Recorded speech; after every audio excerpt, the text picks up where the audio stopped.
evening, everyone. Thank you so much for being here tonight.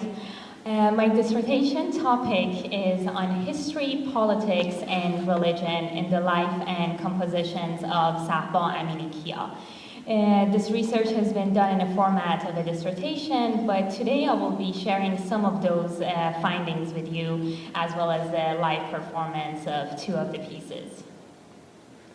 The purpose of this study is to familiarize people with the life and works of Sahba Aminikia, a composer who has been underrepresented in his own country.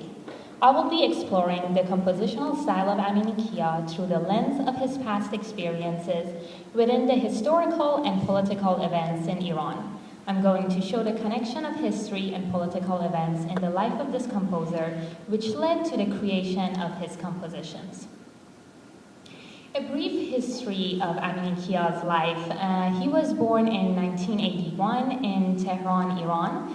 He's currently residing in San Francisco. He studied music composition in St. Petersburg, Russia, and he finished his studies with a bachelor's and master's degrees from San Francisco Conservatory of Music. Again, the three major aspects that I will be mostly focusing on are, one of them is history. Several historical events led to the influence to Aminikia's generation. His religion as a Baha'i minority in Iran had a great influence on these pieces. Also the political events that influenced him. The question might arise that whether this composer is an Iranian, American, or how a composer identify himself as.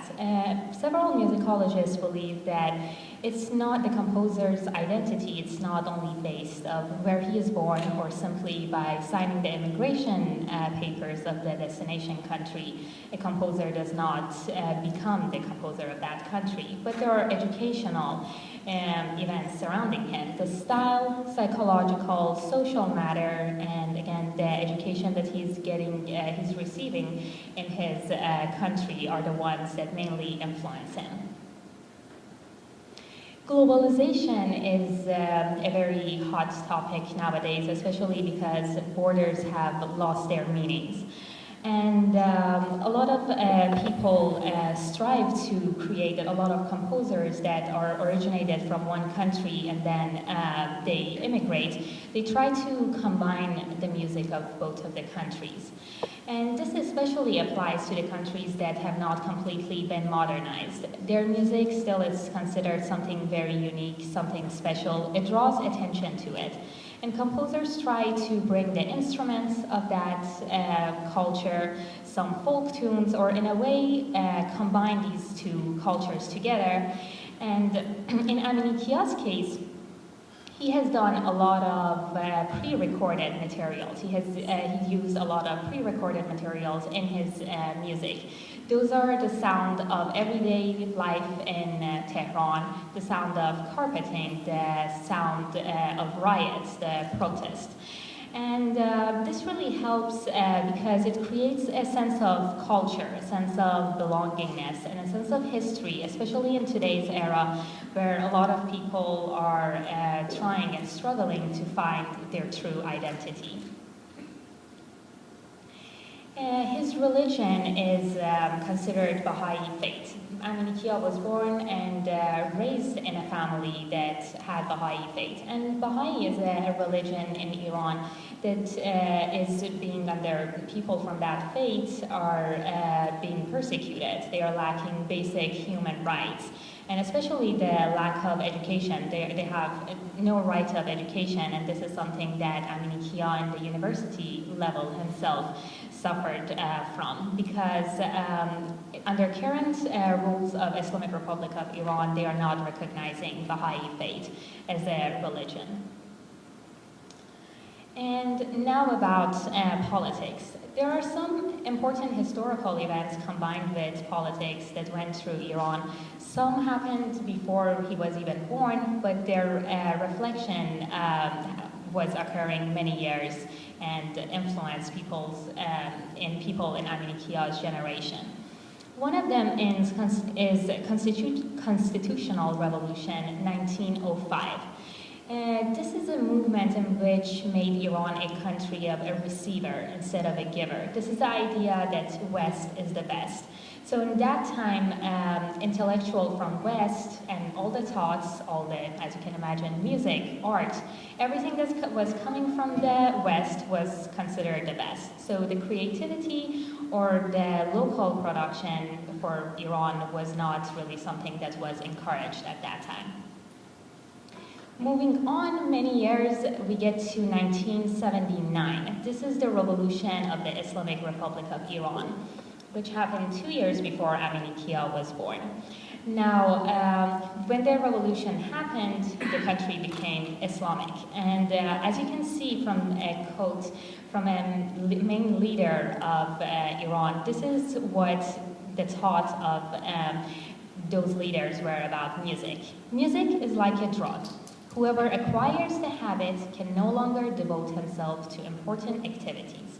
It changes people to the point of yielding to rise to the preoccupations pertaining to the world of music alone. We must eliminate music because it means betraying our country and our youth. We must completely eliminate it. As you can imagine, with this thought, a lot of musicians, people who are aspiring to become musicians or are studying in the field of music, they suffered greatly. And next, in 2009, during the summer, especially June of 2009, there was this idea of green movement. Green movement refers to the protests, the riots, during the post-presidential elections. So what happened in June of 2009 was that people voted for someone, and as when the result came back, that person was not elected. And people went to the streets holding or wearing some sort of green signs and showing their protests. Now, these three pieces of Aminikia share the same theme as I was talking about. The first one Day Tehran, is a string quartet that describes a full day in Tehran during those post-presidential elections, during the Green Movement. Night in the Fog is a piano trio that in this case is Aminikia's personal experience.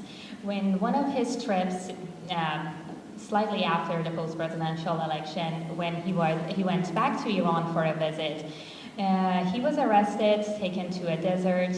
He was beaten, as you can see in the picture, and he was threatened not to ever go back to his home country, Iran. And the last one is The Tragedy of Sohrab. This piece is for percussion and electric guitar. But the story is interesting because Tragedy of Sohrab is one of the stories from Shahnameh. Shahnameh is one of the masterpieces in Persian literature. In this story, Rostam is a hero, and because due to certain circumstances, he is unaware of existence of a son. Many years later, in a battle, this hero, Rostam, is representing Iran, and his son, that he is unaware of his existence, Sohrab, is representing the country of Turan, which is referring to the Central Asia. Now, this father and son are battling against each other, and the father ends up killing his son, his innocent son. Now, this story is very similar, as Aminikia describes it, to all these movements going on in the post-presidential election, the Green Movement, because in that case, people of Iran were imprisoned, were tortured, and were killed. So the government was killing the people, and it is very similar. So all these three pieces, as you can see, they greatly have the same source of inspiration.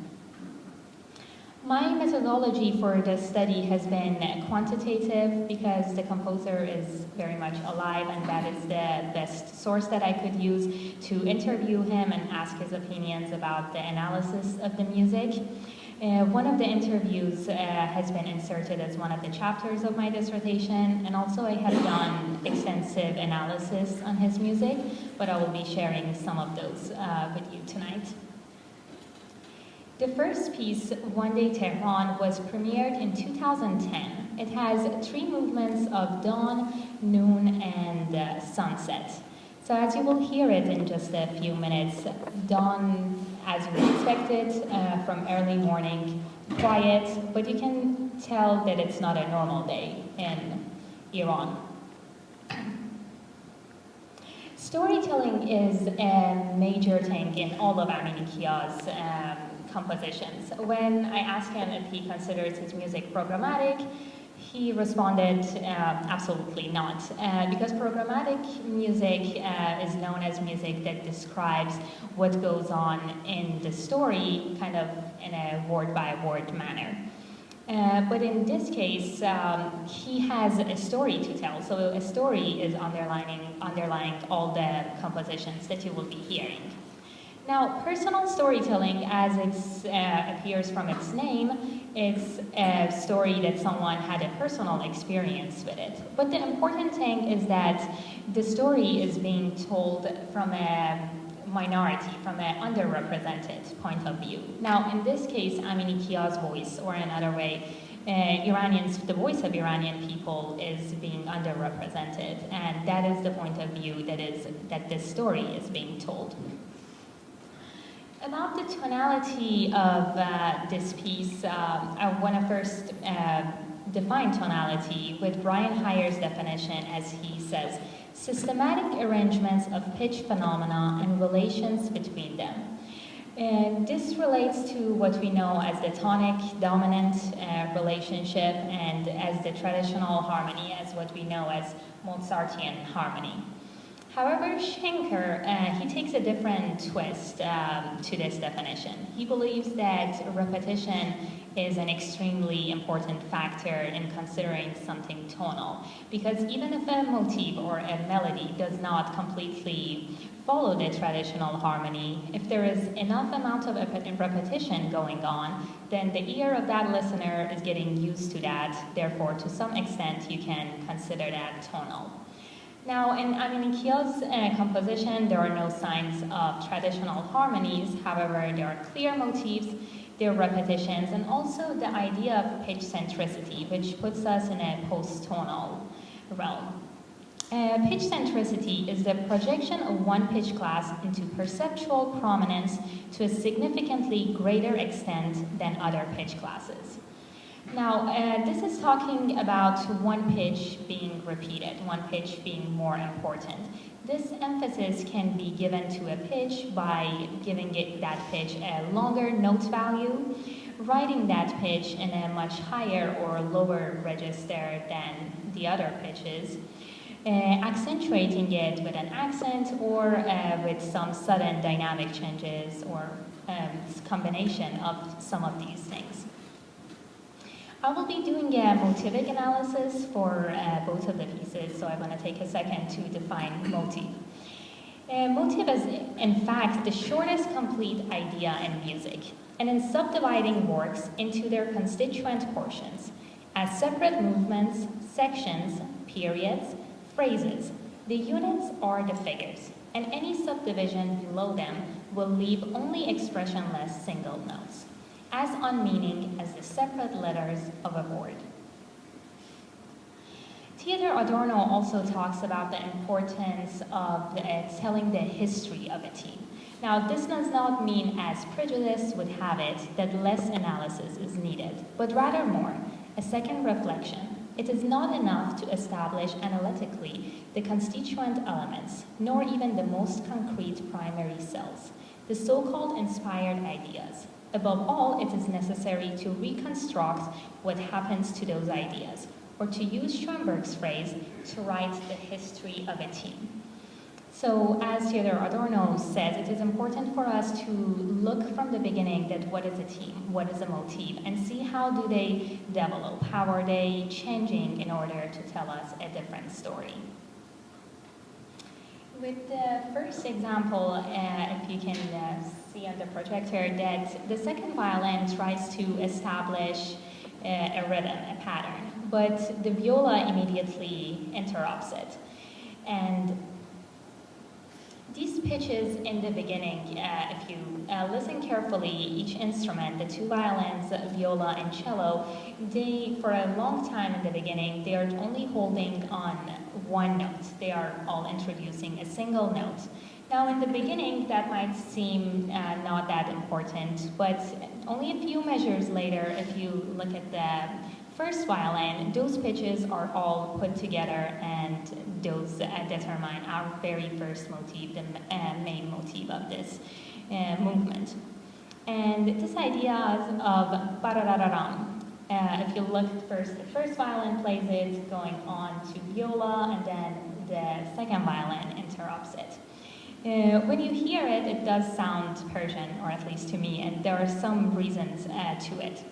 Even though this is instrumental music, but Persian melodies are known for having the capacity to be sung, because they have the history that the music was set to rhyme with poetry. And the melody has a very narrow register. It mostly consists of minor second or major second. And in Persian music, ornamentations are extremely important. The melodies sound improvisatory, even though there are no improvisation in the music. And the ornamentations are actually the main thing. They are not just some auxiliary and ornaments, but they are actually the main motif. Also, in the falling motion of the motif, there is a sense of melancholy. In the next example, as you can see, this motif is repeated, and what I want to point out at the end of the first movement, as you might be able to follow, the first violin and second violin end on only a minor second, half note, semitone, apart from each other. This type of cadencing is very common in all of Aminikia's compositions. Minor second is the smallest interval that is in existence in the classical music. So even though that interval is extremely small, but it has a very great sense of dissonance and discomfort. And this is my take of it, that the emphasis on the minor seconds creates the utmost level of tension throughout the piece that never gets resolved. People of Iran and the government are from the same land and share the same blood. They share so much and are so close, yet so far apart. The second movement starts without no interruption, without no pause between the first and second movement. And the 5/8 meter, it is an asymmetric meter, 2 + 3. And it is slightly unstable. Aminikia, in this movement, he puts the two groups of instruments against each other, the cello and viola, the lower strings, and the two violins in a different group. And you can see a sense of musical inertia in this movement, the idea of these notes being repeated, this ostinato pattern being repeated, and it does not stop until the sudden change in the third movement.